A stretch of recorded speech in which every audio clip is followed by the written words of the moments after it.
All right, we'll go ahead and get started. Obviously not the turnout that we wanted.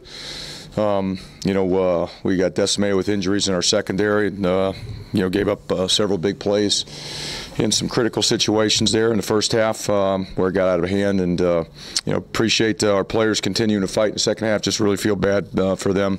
Worked really hard. And go ahead and just open it up for questions. What happened with Saquon and shoulder? They got hurt. They got injured, and they're not going to comment on what they were, but they both got injured and got to get evaluated tomorrow to see how severe they may be. How much were you able to prepare for, if guys got out injury-wise, because you're already, like you said, so decimated before those guys? Well, we had to play. I mean, you probably saw Rashad Blunt out there. We just moved him over a couple days ago from offense, and that's all we've got. So we did everything we could to try to get him ready. Had to put Larry Stevens out there. Larry hasn't taken a rep at safety all in practice or anything all season. That's all we've got. So it is what it is. Football. Injuries are come up at this time of year, and we're just going to have to fight through them and coach our way through them. Chris, why the field goal attempt at the end of the game? What's that? Why the field goal attempt at the end of the game? We wanted to get points on the board. Chris, no wide receivers registered a catch tonight. What was the reason behind that? We didn't complete any. Chris, did it bother you the way Ohio State celebrated the missed field goal? They ran out on the field. I would have done the same thing. Did you think, after the way you guys were able to keep it close against Washington, last week against Nebraska, were you hoping, did you think that games like this were in the rear view? Well, yeah, but we had to stay healthy. We were down 3 starters in the secondary, and we were already thin in the secondary to begin with. That killed us, obviously. We gave up some really big pass plays in the first half that you just can't do, against a good team, and that just got us in a hole, and we can't overcome that. It's just we're not good enough to do that. But we'll keep fighting. We'll hopefully get a good report tomorrow that it won't be long-term with those guys and get them back. Chris, obviously they have the class of the conference. How do you go about closing the gap on Just got to keep working. I mean, there's no magic formula, guys. I mean, it's when you're talking about turning around a program, it's working. It's hard work. That's it. You coach your tails off every single day. You develop your players as much as you can, physically, mentally, fundamentally, and you recruit. I mean, that's it. You build a culture. You have standards, and those, I don't care where you're at. I mean, everyone thinks there's a magic formula to win it. Right? There's not. It's the same formula everywhere you're at.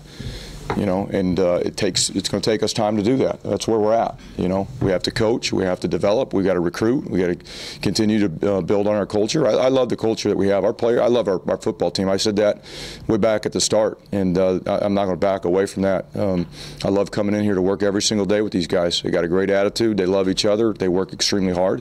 We got to coach better. We got to develop and continue to recruit. That's it.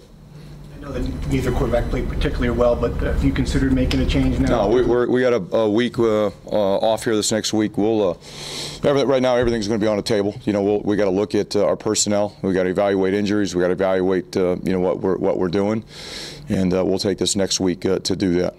Chris, Barrett takes a lot of criticism. I mean, when you watch him, you sit there and you're amazed at what he does. Say that again. Are you amazed at what he does? No, I'm not. No, I've known JT for a while, and this is no disrespect. I mean, when we got guys wide open like we had tonight, I mean, I might be able to make them. That's just being honest. But JT's a great player.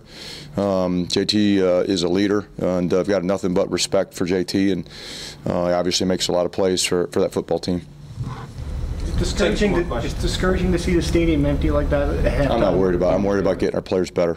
That's it. I'm not worried about anything that is out there. Anything that if I love our fans. We had great support tonight. Our focus and my focus, it's our team, our players, and coaching them and trying to get them as good as they possibly can. That's it. Final question. Chris, you moved Jerry upstairs. Was there a reason where you've been saying? We've been having those conversations the whole season, and just felt like this was the, right time. It was best for our offense and for him, and so we made that decision.